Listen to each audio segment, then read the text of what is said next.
भटक रहा है। सरकारी नौकरियों में लाखों पद खाली पड़े हैं, लेकिन भर्ती नहीं हो रही।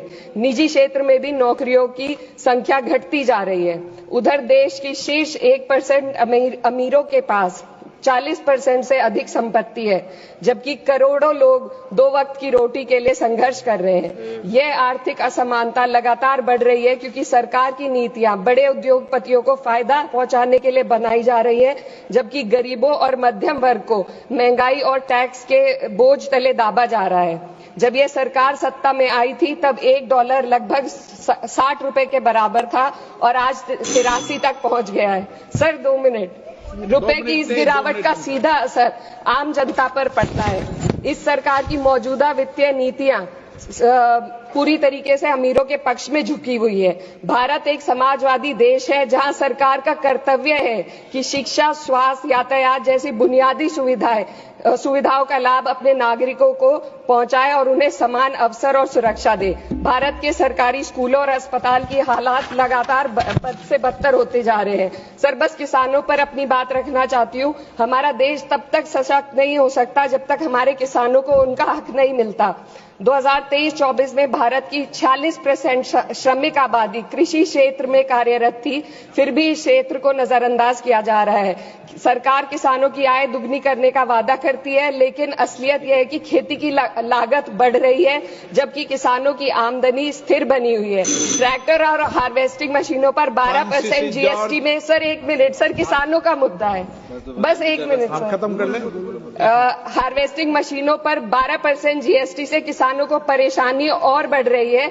यदि सरकार इस बोझ को कम कर दे तो खेती में फायदा होगा। साथ ही साथ प्रधानमंत्री किसान सम्मान निधि के तहत जो मिलने वाली राशि है उसको बढ़ाकर 6,000 से 12,000 कर दे तो किसानों की आय में फायदा होगा।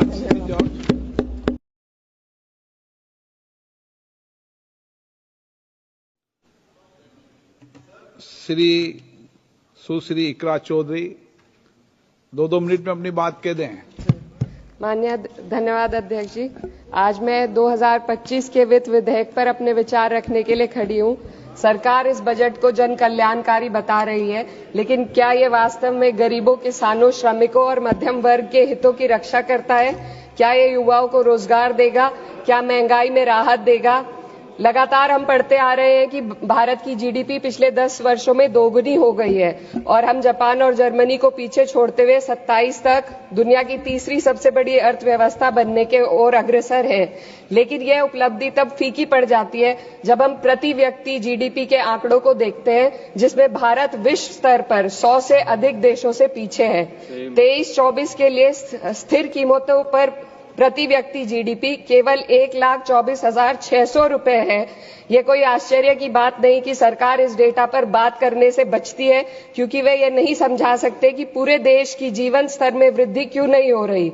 वे ये नहीं बता सकते कि देश में इतनी गहरी आय असमानता क्यों बनी हुई है और आम नागरिकों को आवश्यक सेवाओं तक पहुंचने में इतनी कठिनाइयां क्यों होती हैं।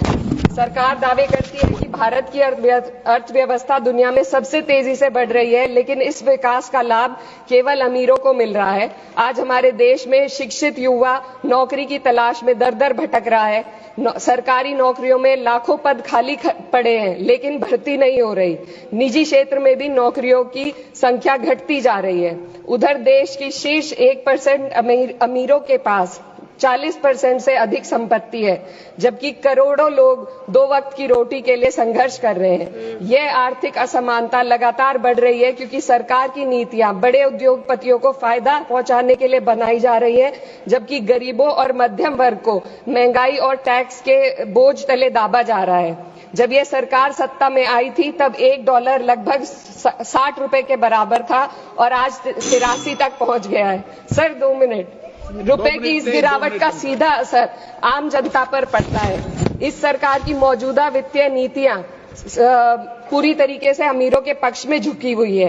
भारत एक समाजवादी देश है जहां सरकार का कर्तव्य है कि शिक्षा, स्वास्थ्य, यातायात जैसी बुनियादी सुविधाओं का लाभ अपने नागरिकों को पहुंचाए और उन्हें समान अवसर और सुरक्षा दे। भारत के सरकारी स्कूलों और अस्पताल की हालात लगातार बद से बदतर होते जा रहे हैं। सर, बस किसानों पर अपनी बात रखना चाहती हूँ। हमारा देश तब तक सशक्त नहीं हो सकता जब तक हमारे किसानों को उनका हक नहीं मिलता। 2023-24 में भारत की 46% श्रमिक आबादी कृषि क्षेत्र में कार्यरत थी, फिर भी इस क्षेत्र को नजरअंदाज किया जा रहा है। सरकार किसानों की आय दुगनी करने का वादा करती है, लेकिन असलियत यह है कि खेती की लागत बढ़ रही है जबकि किसानों की आमदनी स्थिर बनी हुई है। ट्रैक्टर और हार्वेस्टिंग मशीनों पर 12% जीएसटी में सर, 1 मिनट सर, किसानों का मुद्दा है, बस 1 मिनट सर, खत्म कर लें। हार्वेस्टिंग मशीनों पर 12% जीएसटी से किसानों को परेशानी और बढ़ रही है। यदि सरकार इस बोझ को कम कर दे तो खेती में फायदा होगा। साथ ही साथ प्रधानमंत्री किसान सम्मान निधि के तहत जो मिलने वाली राशि है उसको बढ़ाकर 6,000 से 12,000 कर दे तो किसानों की आय में फायदा होगा।